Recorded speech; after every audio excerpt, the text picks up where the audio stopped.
जय हिंद प्यारे साथियों। तो कैसे हैं आप सभी। आई होप कि आप सभी स्वस्थ होंगे और अपने अपने स्टडी में व्यस्त होंगे। साथियों, आज के इस वीडियो में हम यूपी होमगार्ड भर्ती 2025-26 का जो अपना सीरीज चल रहा है शून्य से वर्दी तक की गारंटी का, तो जीके का प्रैक्टिस सेट नंबर 16 होने वाला है। साथियों, आज की इस प्रैक्टिस सेट में हम यूपी होमगार्ड भर्ती सिलेबस के अकॉर्डिंग जो आज का इंपॉर्टेंट टॉपिक है वह है मानवाधिकार। तो आज हम मानवाधिकार टॉपिक के टॉप 100 MCQs का पोस्टमार्टम करने वाले हैं। साथियों, यह जो मानवाधिकार टॉपिक है आपके यूपी पुलिस जो सिलेबस है उसमें ऐड हुआ है, तो आपको पेपर में इससे ज़्यादा से ज़्यादा क्वेश्चन आंसर देखने को मिल जाएंगे। तो इससे यह टॉपिक काफ़ी इंपॉर्टेंट हो जाता है। तो आप लोग सभी क्वेश्चन को सॉल्व कीजिएगा और वीडियो को लास्ट में बताइएगा कि आपके इस सेट से कितने क्वेश्चन के आंसर्स करेक्ट होते हैं। तो चलिए देखते हैं। क्वेश्चन नंबर 1 है, विश्व मानवाधिकार दिवस प्रतिवर्ष किस तिथि को मनाया जाता है। तो विश्व मानवाधिकार दिवस जो है वह प्रतिवर्ष 10 दिसंबर को मनाया जाता है। तो ऑप्शन बी इस क्वेश्चन का 10 दिसंबर करेक्ट आंसर हो जाएगा। चलिए नेक्स्ट क्वेश्चन देखते हैं। क्वेश्चन नंबर 2 है, मानवाधिकारों की सार्वभौमिक घोषणा को संयुक्त राष्ट्र संघ द्वारा कब अपनाया गया था। तो करेक्ट आंसर हो जाएगा 10 दिसंबर 1948 को संयुक्त राष्ट्र संघ द्वारा मानवाधिकारों की सार्वभौमिक घोषणा को अपनाया गया था। तो ऑप्शन सी इस क्वेश्चन का करेक्ट आंसर हो जाएगा। चलिए नेक्स्ट क्वेश्चन देखते हैं। क्वेश्चन नंबर 3 है, भारत में राष्ट्रीय मानवाधिकार आयोग NHRC की स्थापना किस वर्ष हुई थी। इंपॉर्टेंट क्वेश्चन है। तो राष्ट्रीय मानवाधिकार आयोग की स्थापना वर्ष 1993 में हुई थी। तो ऑप्शन सी इस क्वेश्चन का करेक्ट आंसर हो जाएगा। चलिए नेक्स्ट क्वेश्चन देखते हैं। क्वेश्चन नंबर 4 है, राष्ट्रीय मानवाधिकार आयोग का मुख्यालय कहाँ स्थित है। तो राष्ट्रीय मानवाधिकार आयोग का मुख्यालय कहाँ स्थित है, नई दिल्ली में। ऑप्शन सी इस क्वेश्चन का नई दिल्ली करेक्ट आंसर हो जाएगा। नेक्स्ट क्वेश्चन है, क्वेश्चन नंबर 5 है, राष्ट्रीय मानवाधिकार आयोग के अध्यक्ष की नियुक्ति कौन करता है। तो करेक्ट आंसर हो जाएगा राष्ट्रीय मानवाधिकार आयोग के अध्यक्ष की नियुक्ति राष्ट्रपति द्वारा की जाती है। तो ऑप्शन सी राष्ट्रपति करेक्ट आंसर हो जाएगा। चलिए अगला क्वेश्चन देखते हैं। क्वेश्चन नंबर 6 है, राष्ट्रीय मानवाधिकार आयोग के अध्यक्ष का कार्यकाल कितने वर्षों का होता है। तो राष्ट्रीय मानवाधिकार आयोग के जो अध्यक्ष होते हैं उनका कार्यकाल पूछा गया कितना वर्ष होता है। तो करेक्ट आंसर हो जाएगा 3 वर्ष या 70 वर्ष की आयु तक होता है। तो ऑप्शन बी इस क्वेश्चन का करेक्ट आंसर हो जाएगा। चलिए नेक्स्ट क्वेश्चन देखते हैं। क्वेश्चन नंबर 7 है, राज्य मानवाधिकार आयोग के अध्यक्ष और सदस्यों की नियुक्ति कौन करता है। तो राज्य मानवाधिकार आयोग और अध्यक्ष और सदस्यों की नियुक्ति कौन करता है। तो करेक्ट आंसर हो जाएगा राज्यपाल द्वारा की जाती है। तो ऑप्शन सी करेक्ट राज्यपाल हो जाएगा। चलिए नेक्स्ट क्वेश्चन देखते हैं। क्वेश्चन नंबर 8 है, संयुक्त राष्ट्र मानवाधिकार परिषद UNHRC का मुख्यालय कहाँ स्थित है। तो करेक्ट आंसर हो जाएगा जिनेवा में स्थित है। Option C. चलिए नेक्स्ट क्वेश्चन देखते हैं। क्वेश्चन नंबर 9 है, क्या कह रहा है क्वेश्चन, एमनेस्टी इंटरनेशनल का संबंध किससे है। तो एमनेस्टी इंटरनेशनल का संबंध किससे है, मानवाधिकारों का संरक्षण से। इंपॉर्टेंट क्वेश्चन यह भी है तो याद रख लीजिएगा, एमनेस्टी इंटरनेशनल का संबंध मानवाधिकारों के संरक्षण से है। ऑप्शन बी इस क्वेश्चन का करेक्ट आंसर हो जाएगा। चलिए नेक्स्ट क्वेश्चन देखते हैं। क्वेश्चन नंबर 10 है, मानवाधिकारों की सार्वभौमिक घोषणा में कुल कितने अनुच्छेद हैं। तो मानवाधिकारों की सार्वभौमिक घोषणा में कुल कितने अनुच्छेद हैं। तो पूरे 30 अनुच्छेद शामिल हैं। तो ऑप्शन सी इस क्वेश्चन का करेक्ट आंसर हो जाएगा। चलिए नेक्स्ट क्वेश्चन देखते हैं। क्वेश्चन नंबर 11 है, भारतीय संविधान का कौन सा अनुच्छेद अस्पृश्यता का अंत करता है। इंपॉर्टेंट क्वेश्चन यह भी है। तो भारतीय संविधान का अनुच्छेद 17 जो है वह अनटचेबिलिटी इंड करता है, यानी कि अस्पृश्यता का अंत करता है अनुच्छेद 17 जो है। तो ऑप्शन सी इस क्वेश्चन का करेक्ट आंसर हो जाएगा। चलिए नेक्स्ट क्वेश्चन देखते हैं। क्वेश्चन नंबर 12 है, बच्चों के अधिकारों के संरक्षण के लिए यूनिसेफ का स्थापना कब हुई थी। तो करेक्ट आंसर हो जाएगा बच्चों के अधिकारों के संरक्षण के लिए जो यूनिसेफ का स्थापना किया गया था वह 1946 में किया गया था। ऑप्शन बी इस क्वेश्चन का करेक्ट आंसर हो जाएगा। चलिए नेक्स्ट क्वेश्चन देखते हैं। क्वेश्चन नंबर 13 है, राष्ट्रीय मानवाधिकार आयोग के अध्यक्ष बनने के लिए क्या योग्यता अनिवार्य है। तो करेक्ट आंसर आपको बता देते हैं, वह भारत का सेवानिवृत्त मुख्य न्यायाधीश या उच्चतम न्यायालय का न्यायाधीश रहा हो, वही जो है मानवाधिकार आयोग का अध्यक्ष बन सकता है। तो ऑप्शन बी इस क्वेश्चन का करेक्ट आंसर हो जाएगा। चलिए नेक्स्ट क्वेश्चन देखते हैं। क्वेश्चन नंबर 14 है, उत्तर प्रदेश राज्य मानवाधिकार आयोग का गठन कब किया गया था। तो उत्तर प्रदेश राज्य मानवाधिकार आयोग का गठन सन 2002 में किया गया था। तो ऑप्शन सी इस क्वेश्चन का करेक्ट आंसर हो जाएगा। नेक्स्ट क्वेश्चन है, क्वेश्चन नंबर 15 है, बंधुआ मजदूरी प्रणाली उन्मूलन अधिनियम भारत में किस वर्ष पारित हुआ था? तो करेक्ट आंसर हो जाएगा सन 1976 में बंधुआ मजदूरी प्रणाली अधिनियम भारत में पारित हुआ था। तो ऑप्शन बी करेक्ट हो जाएगा। चलिए नेक्स्ट क्वेश्चन देखते हैं। क्वेश्चन नंबर 16 है, ह्यूमन राइट्स वॉच क्या है? तो ह्यूमन राइट्स वॉच क्या है? करेक्ट आंसर हो जाएगा यह एक अंतर्राष्ट्रीय गैर सरकारी संगठन NGO है। तो ऑप्शन बी इस क्वेश्चन का करेक्ट आंसर हो जाएगा। चलिए नेक्स्ट क्वेश्चन देखते हैं। क्वेश्चन नंबर 17 है, भारतीय संविधान के किस भाग को मानवाधिकारों का मैग्ना कार्टा कहा जाता है? इंपॉर्टेंट क्वेश्चन है। तो भारतीय संविधान के किस भाग को मानवाधिकारों का मैग्ना कार्टा कहा जाता है? भाग 3 मौलिक अधिकार को मैग्ना कार्टा कहा जाता है। ऑप्शन बी इस क्वेश्चन का भाग 3 करेक्ट आंसर हो जाएगा। चलिए नेक्स्ट क्वेश्चन देखते हैं। क्वेश्चन नंबर 18 है, राष्ट्रीय महिला आयोग NCW की स्थापना किस वर्ष हुई थी? तो राष्ट्रीय महिला आयोग की स्थापना वर्ष 1992 में हुई थी। ऑप्शन बी इस क्वेश्चन का करेक्ट हो जाएगा। चलिए नेक्स्ट क्वेश्चन देखते हैं। क्वेश्चन नंबर 19 है, भारतीय संविधान का अनुच्छेद 21 किससे संबंधित है? तो भारतीय संविधान का अनुच्छेद 21 जो है वह प्राण एवं दैहिक स्वतंत्रता का संरक्षण से संबंधित है। तो अनुच्छेद 21 जो है वह प्राण एवं दैहिक स्वतंत्रता का संरक्षण से संबंधित है। याद रख लीजिए ऑप्शन बी इस क्वेश्चन का करेक्ट आंसर हो जाएगा।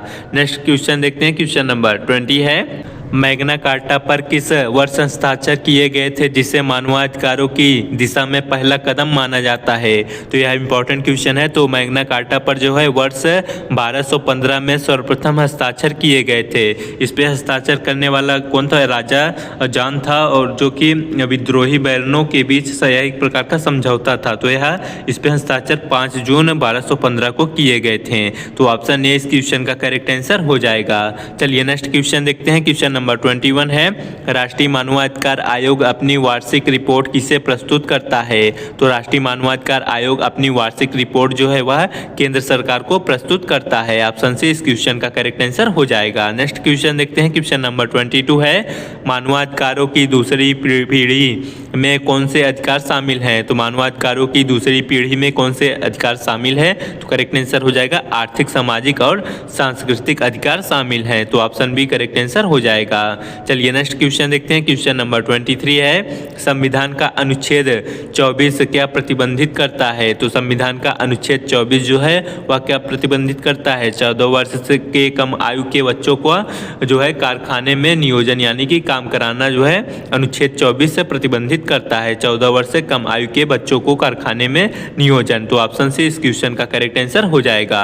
अगला क्वेश्चन देखते हैं। क्वेश्चन नंबर 24 है, राष्ट्रीय मानवाधिकार आयोग के अध्यक्ष की नियुक्ति करने वाली समिति का सदस्य कौन नहीं होता है? तो करेक्ट आंसर हो जाएगा राज्य का सभापति, उपराष्ट्रपति जो है वह नहीं होता है। ऑप्शन सी इस क्वेश्चन का करेक्ट हो जाएगा।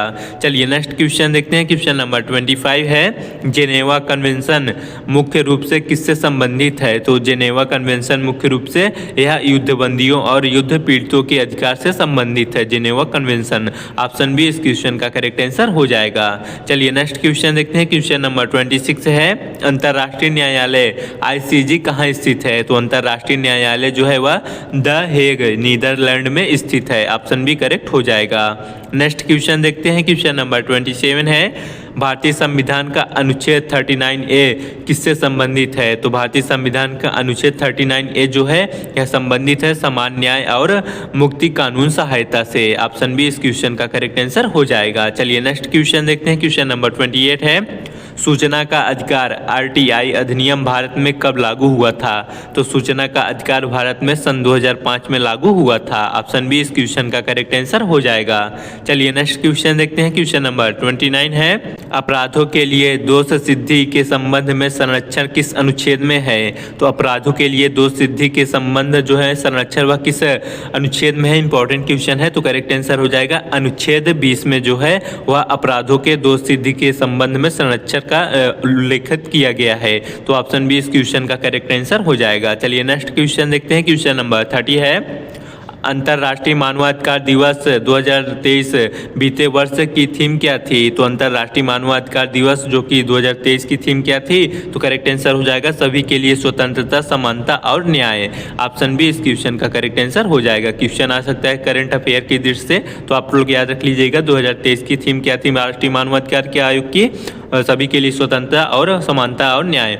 चलिए अगला क्वेश्चन देखते हैं। क्वेश्चन नंबर 31 है, राष्ट्रीय मानवाधिकार आयोग एक कैसी संस्था है? तो राष्ट्रीय मानवाधिकार आयोग जो है यह एक प्रकार की संवैधानिक संस्था है। तो ऑप्शन बी इस क्वेश्चन का करेक्ट आंसर संवैधानिक करेक्ट हो जाएगा। अगला क्वेश्चन देखते हैं। क्वेश्चन नंबर 32 है, घरेलू हिंसा से महिला संरक्षण अधिनियम किस वर्ष पारित हुआ? तो करेक्ट आंसर हो जाएगा वर्ष 2005 में पारित हुआ। ऑप्शन बी इस क्वेश्चन का करेक्ट हो जाएगा।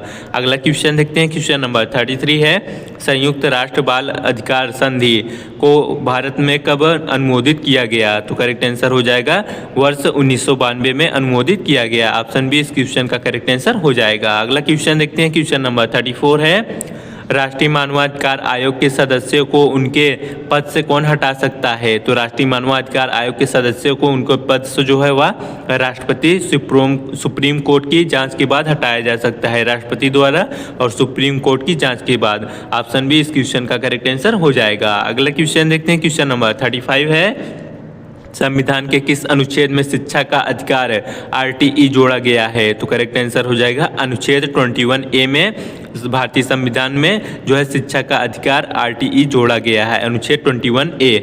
अगला क्वेश्चन देख लेते हैं। क्वेश्चन नंबर 36 है, राज्य मानवाधिकार आयोग अपनी वार्षिक रिपोर्ट किसे भेजता है?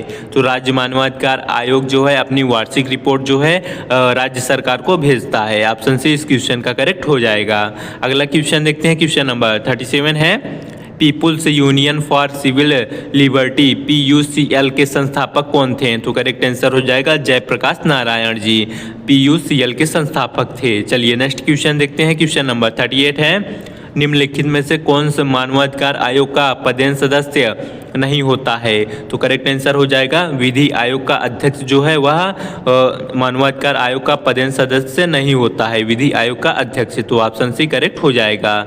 नेक्स्ट क्वेश्चन देखते हैं। क्वेश्चन नंबर 39 है, मानवाधिकार संरक्षण अधिनियम 1993 में हालिया संशोधन किस वर्ष किया गया है? तो करेक्ट आंसर हो जाएगा सन 2019 में जो है संशोधन किया गया है। ऑप्शन सी करेक्ट आंसर हो जाएगा। अगला क्वेश्चन देखते हैं। क्वेश्चन नंबर 40 है, मानव अधिकार की सार्वभौमिक घोषणा का प्रारूप किसने तैयार किया था? तो मानवाधिकार को सार्वभौमिक घोषणा का प्रारूप जो है वह जॉन पीटर्स, हेम्फ्री और एलेनोर रूजवेल्ट ने तैयार किया था प्रारूप।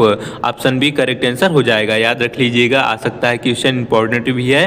तो सार्वभौमिक घोषणा का प्रारूप जॉन पीटर्स, हेम्फ्री और एलेनोर रूजवेल्ट ने तैयार किया था। चलिए नेक्स्ट क्वेश्चन देखते हैं। क्वेश्चन नंबर 41 है, संविधान के किस अनुच्छेद में समान नागरिक संहिता UCC का वर्णन है? तो करेक्ट आंसर हो जाएगा अनुच्छेद 44 में वर्णन किया गया है। ऑप्शन सी करेक्ट आंसर हो जाएगा। अगला क्वेश्चन देखते हैं। क्वेश्चन नंबर 42 है, एपेक्स मानवाधिकारों का उल्लंघन रोकने के लिए गठित अंतर्राष्ट्रीय पुलिस संगठन कौन सा है? तो करेक्ट आंसर हो जाएगा रेड क्रॉस संगठन, Red Cross. Option C correct हो जाएगा। अगला क्वेश्चन देखते हैं। क्वेश्चन नंबर 43 है, मानवाधिकारों की तीसरी पीढ़ी थर्ड जनरेशन का मुख्य रूप से किस पर केंद्रित है? तो मानवाधिकारों की तीसरी पीढ़ी जो है वह मुख्य रूप से सामूहिक अधिकार जैसे कि विकास और शांति पर आधारित है। तो ऑप्शन बी इस क्वेश्चन का करेक्ट आंसर हो जाएगा। नेक्स्ट क्वेश्चन देखते हैं। क्वेश्चन नंबर 44 है, निवारक निरोध का उल्लेख किस अनुच्छेद में है? तो निवारक निरोध का उल्लेख जो है वह अनुच्छेद 22 में वर्णित किया गया है। ऑप्शन सी करेक्ट आंसर हो जाएगा। अगला क्वेश्चन देखते हैं। क्वेश्चन नंबर 45 है, राष्ट्रीय मानवाधिकार आयोग के प्रथम अध्यक्ष कौन थे? तो राष्ट्रीय मानवाधिकार आयोग के प्रथम अध्यक्ष न्यायमूर्ति रंगनाथ मिश्रा जी थे। तो ऑप्शन बी करेक्ट आंसर हो जाएगा। अगला क्वेश्चन देखते हैं। क्वेश्चन नंबर 46 है, पोक्सो एक्ट का संबंध किससे है? यह भी इंपॉर्टेंट क्वेश्चन है। तो पोक्सो एक्ट का संबंध जो है वह बच्चों का यौन अपराधों के संरक्षण से है। तो ऑप्शन सी इस क्वेश्चन का करेक्ट आंसर हो जाएगा। अगला क्वेश्चन देखते हैं। क्वेश्चन नंबर 47 है, मानवाधिकारों के हनन पर आयोग कितने समय पुराने मामलों की जांच कर सकता है? तो मानवाधिकारों के आयोग का मानवाधिकारों का हनन करने पर आयोग जो है पूरे एक वर्ष घटना होने के एक वर्ष के भीतर जो है पुराने मामलों की जांच कर सकता है। तो ऑप्शन बी इस क्वेश्चन का करेक्ट आंसर हो जाएगा। अगला क्वेश्चन देखते हैं। क्वेश्चन नंबर 48 है, अंतर्राष्ट्रीय मानवाधिकार न्यायालय कहाँ स्थापित करने का प्रस्ताव है? तो अंतर्राष्ट्रीय मानवाधिकार न्यायालय जो है वह स्ट्रासबर्ग यानी कि यूरोपीय मानवाधिकार न्यायालय में स्थापित करने का प्रस्ताव है। तो ऑप्शन सी इस क्वेश्चन का स्ट्रासबर्ग करेक्ट आंसर हो जाएगा। नेक्स्ट क्वेश्चन है क्वेश्चन नंबर 49 है, संविधान का अनुच्छेद 23 क्या प्रतिबंधित करता है? तो संविधान का अनुच्छेद 23 जो है वह प्रतिबंधित करता है मानव तस्करी और बेगार यानी कि बलात् श्रम। तो ऑप्शन बी इस क्वेश्चन का करेक्ट आंसर हो जाएगा। अगला क्वेश्चन देखते हैं, क्वेश्चन नंबर 50 है, एलिजाबेथ फ्राई का नाम किस सुधार से जुड़ा है जिसे मानवाधिकारों की श्रेणी में रखा जाता है? तो करेक्ट आंसर हो जाएगा जेल सुधार से जुड़ा हुआ है एलिजाबेथ का नाम। तो ऑप्शन बी इस क्वेश्चन का करेक्ट आंसर हो जाएगा।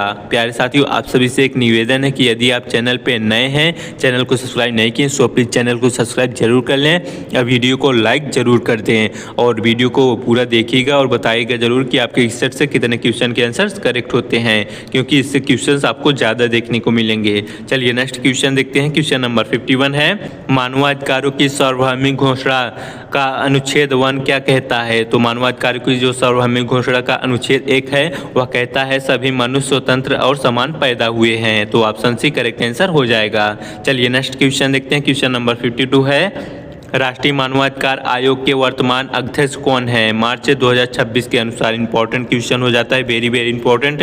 तो राष्ट्रीय मानवाधिकार आयोग के वर्तमान अध्यक्ष कौन है? तो करेक्ट आंसर हो जाएगा न्यायमूर्ति अरुण मिश्रा जी। चलिए नेक्स्ट क्वेश्चन देखते हैं। क्वेश्चन नंबर 53 है, राष्ट्रीय बाल अधिकार संरक्षण आयोग की स्थापना किस वर्ष हुई थी? तो वर्ष 2007 में राष्ट्रीय बाल अधिकार संरक्षण आयोग की स्थापना की गई थी। ऑप्शन सी इस क्वेश्चन का करेक्ट आंसर हो जाएगा।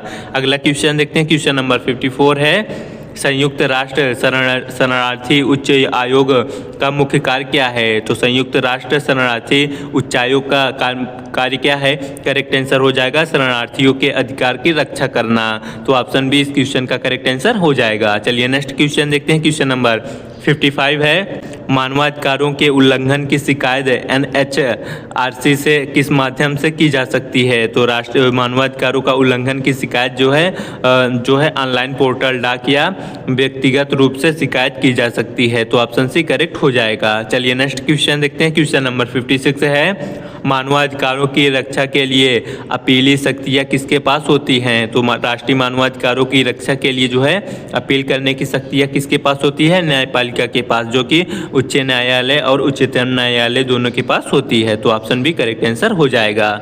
चलिए अगला क्वेश्चन देखते हैं। क्वेश्चन नंबर 57 है, भारतीय संविधान का अनुच्छेद 14 किससे संबंधित है? तो भारतीय संविधान का अनुच्छेद 14 जो है वह संबंधित है विधि के समक्ष समानता और विधियों का समान संरक्षण। तो ऑप्शन बी इस क्वेश्चन का करेक्ट आंसर हो जाएगा। अगला क्वेश्चन देखते हैं। क्वेश्चन नंबर 58 है, संयुक्त राष्ट्र मानवाधिकार परिषद के सदस्यों का कार्यकाल कितना होता है? तो करेक्ट आंसर हो जाएगा 3 वर्ष का कार्यकाल होता है। अगला क्वेश्चन देखते हैं। क्वेश्चन नंबर 59 है, राष्ट्रीय अनुसूचित जाति आयोग का उल्लेख संविधान के किस अनुच्छेद में है? तो करेक्ट आंसर हो जाएगा राष्ट्रीय अनुसूचित जाति का आयोग का उल्लेख जो है अनुच्छेद 338 में है। तो ऑप्शन बी करेक्ट आंसर हो जाएगा। अगला क्वेश्चन देखते हैं। क्वेश्चन नंबर 60 है, वियना घोषणा 1993 का मुख्य उद्देश्य क्या था? तो वियना घोषणा 1993 का मुख्य उद्देश्य था मानवाधिकारों की सुरक्षा और सुदृढ़ीकरण। तो ऑप्शन सी करेक्ट आंसर हो जाएगा। चलिए नेक्स्ट क्वेश्चन देखते हैं। क्वेश्चन नंबर 7 है,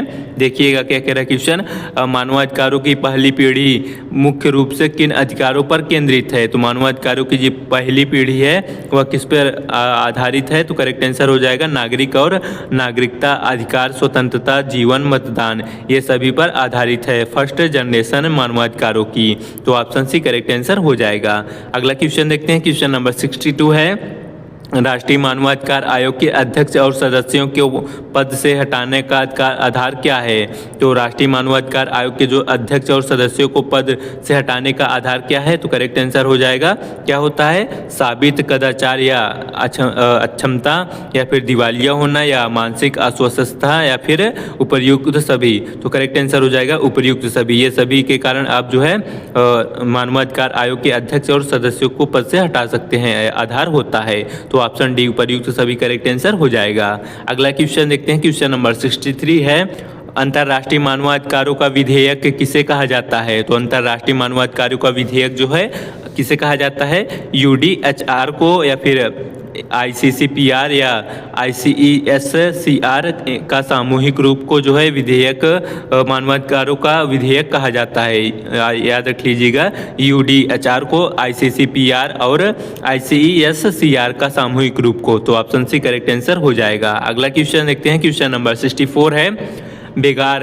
बालाश्रम रोकने के लिए भारतीय संविधान में कौन सा अधिकार दिया गया है? तो करेक्ट आंसर हो जाएगा शोषण के विरुद्ध का अधिकार, अनुच्छेद 23-24 जो है। तो ऑप्शन सी करेक्ट आंसर हो जाएगा। अगला क्वेश्चन देखते हैं, क्वेश्चन नंबर 65 है, मानवाधिकार आयोग किसी मामले की जांच के दौरान किसके समान शक्तियां रखता है? तो करेक्ट आंसर हो जाएगा सिविल न्यायालय के समान शक्तियां रखता है। ऑप्शन बी करेक्ट आंसर हो जाएगा। चलिए नेक्स्ट क्वेश्चन देखते हैं, क्वेश्चन नंबर 66 है, अंतर्राष्ट्रीय महिला दिवस कब मनाया जाता है?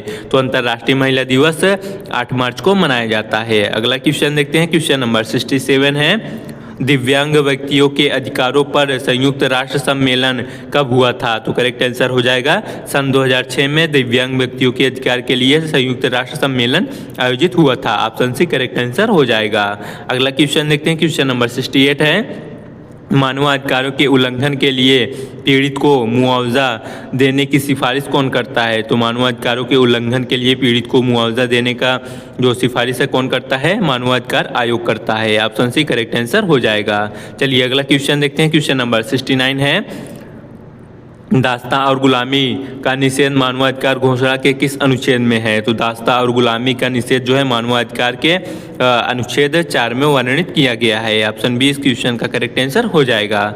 चलिए अगला क्वेश्चन देखते हैं, क्वेश्चन नंबर 70 है, राष्ट्रीय मानवाधिकार आयोग का पदेन सदस्य इनमें से कौन होता है? तो राष्ट्रीय मानवाधिकार आयोग का पदेन सदस्य जो है निम्न में से कौन होता है? करेक्ट आंसर हो जाएगा राष्ट्रीय अल्पसंख्यक आयोग का अध्यक्ष होता है, और राष्ट्रीय पिछड़ा वर्ग आयोग का अध्यक्ष, और राष्ट्रीय बाल अधिकार संरक्षण आयोग का अध्यक्ष होता है। यानी कि उपर्युक्त सभी। ऑप्शन डी इस क्वेश्चन का करेक्ट आंसर हो जाएगा।